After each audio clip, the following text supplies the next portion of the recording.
ಎರಡು ಬೆರೆಸಿ ಹರಿವ ಗುಪ್ತಗಾಮಿನಿ ಗುಪ್ತಗಾಮಿನಿ ಗುಪ್ತಗಾಮಿನಿ.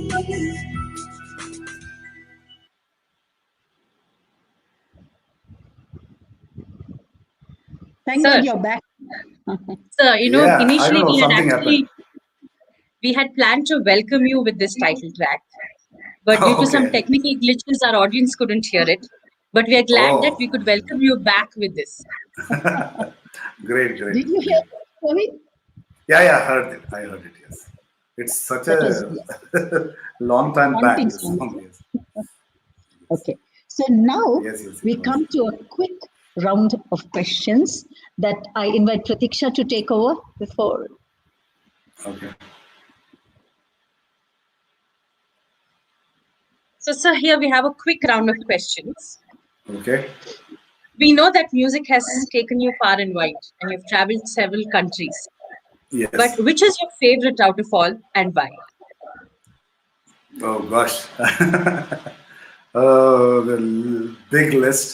Well, the recent one is I had a privilege to work in Bali with some Balinese musicians. So in a project called Pralaya for Lata Pada from Canada. That was really, really interesting for me because I could learn a lot. And there are a lot of projects. I can't really say this, that, or that because But it's just so. in terms of the Country, it's Bali. Bali was very good. Bali, I had a lot to learn. Yes. Okay. Then describe in one word what Indian music and Western music means to you. Well, Indian music is the ocean. Western music is the sky. Okay, thanks for that. One musician or artist whom you dream to collaborate with. Well, my son. Okay.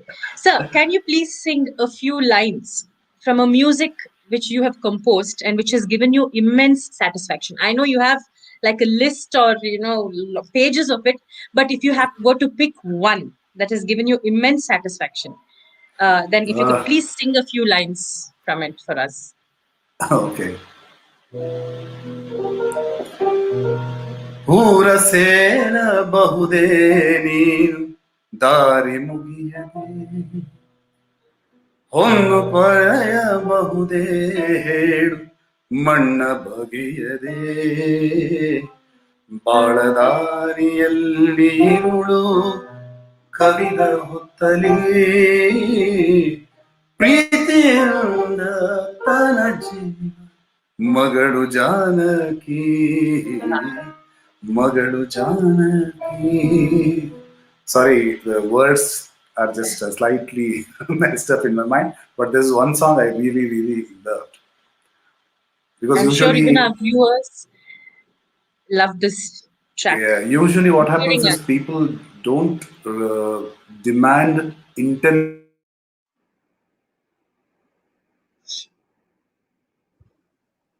I think there is some network issue again. He should be back with us soon.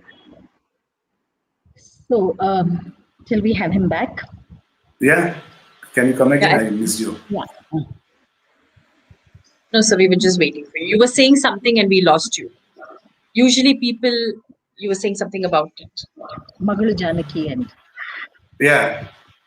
Usually people don't expect or demand intense songs.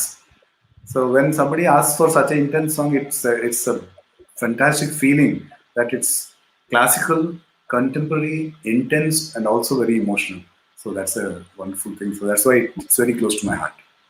I think most of Sitaram sir's tracks are all very, very, very deep, very emotional, Yes. very touching. Yeah, because theatre from that time was always very emotional, and people of that kind, those times were really. Yes, very true, very true. Okay, so our next question is, which rasa would you associate with tabla? Navarasa. That's a nice answer, sir. That's a good answer. Okay. And could you please demonstrate your present state of mind by playing on the piano for us?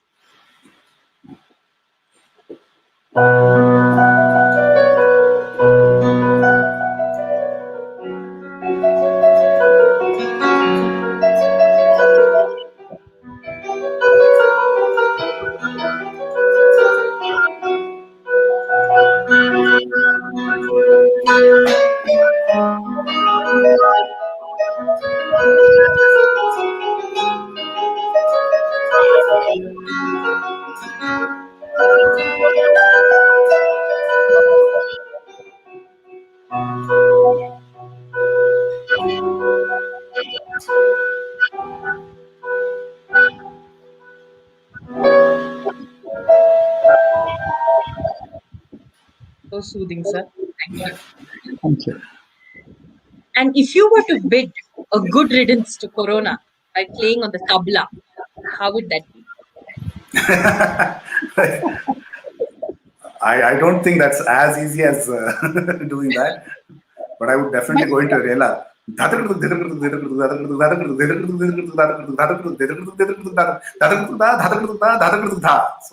it'll be Rela. Thank you, sir.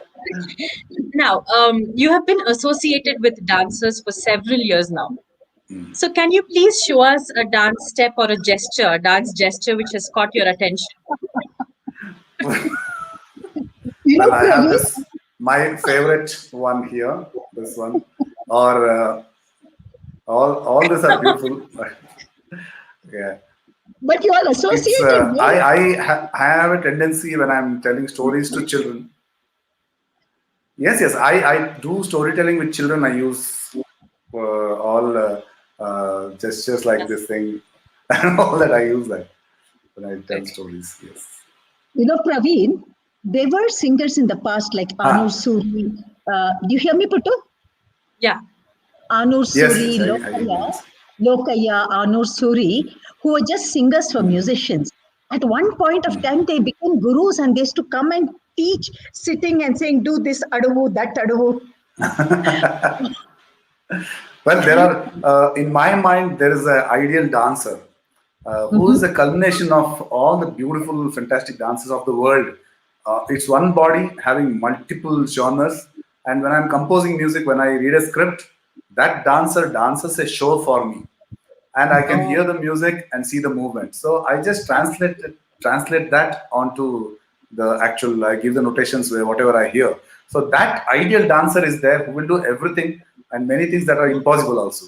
He can just jump and stay in the 5 foot high for a minute, maybe. So that's the kind of imagination I have got from the past working with all the dancers. So you just stole one of our questions. This is not fair.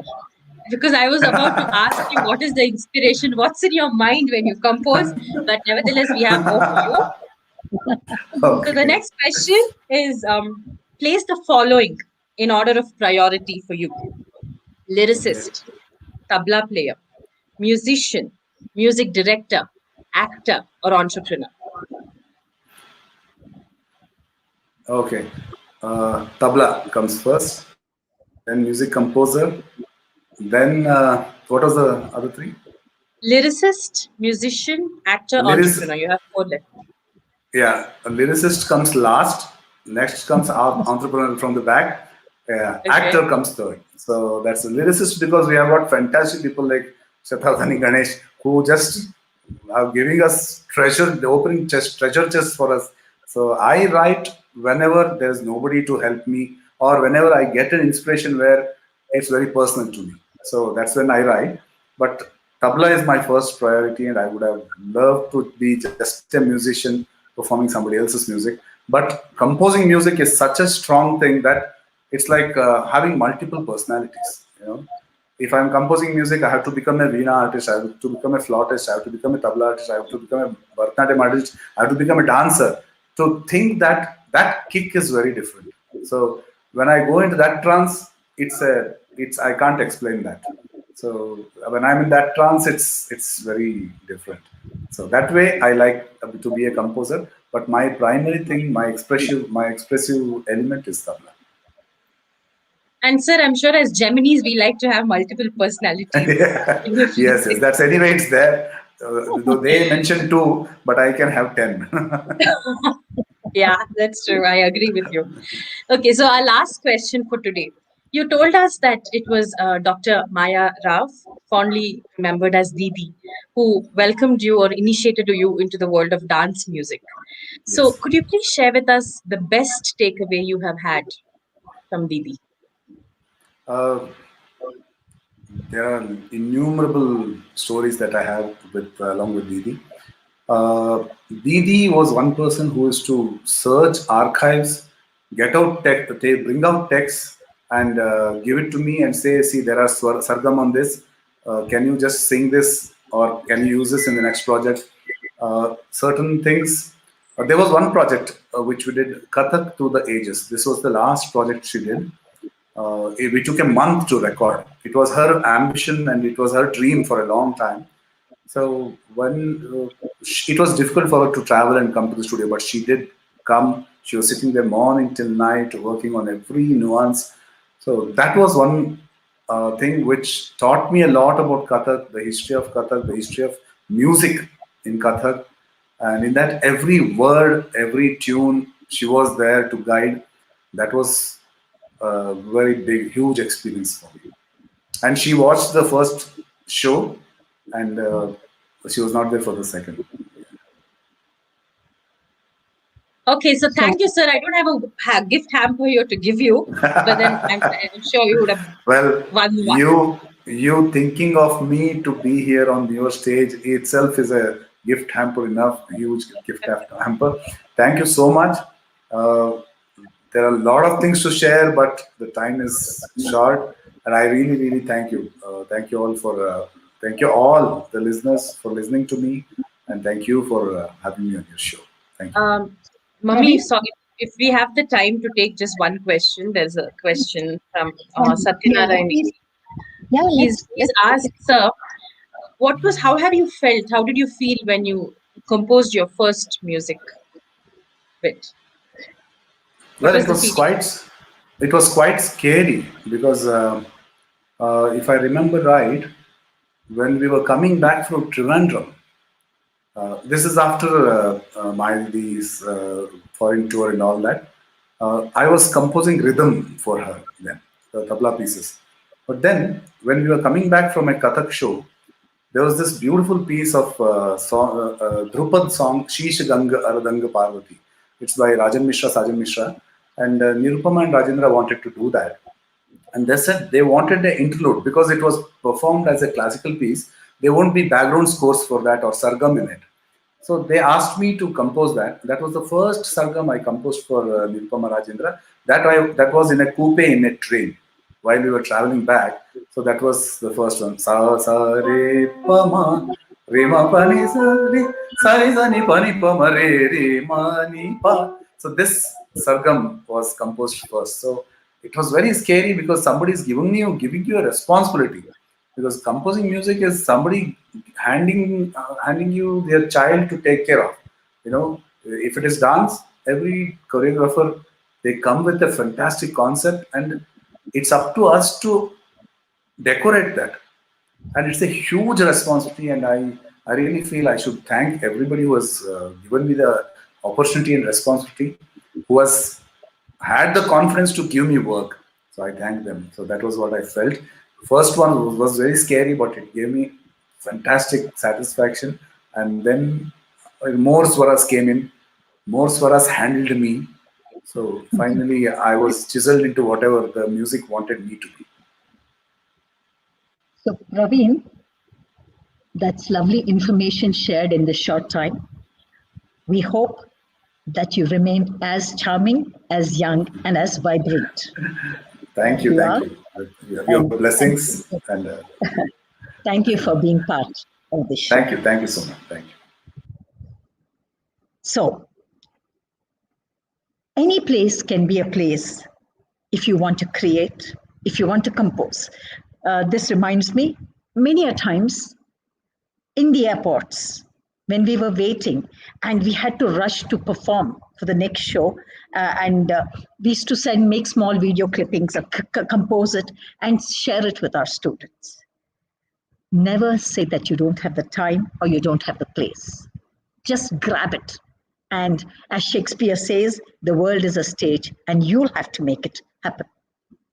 So thank you, viewers. And thank you, Praveen, once again.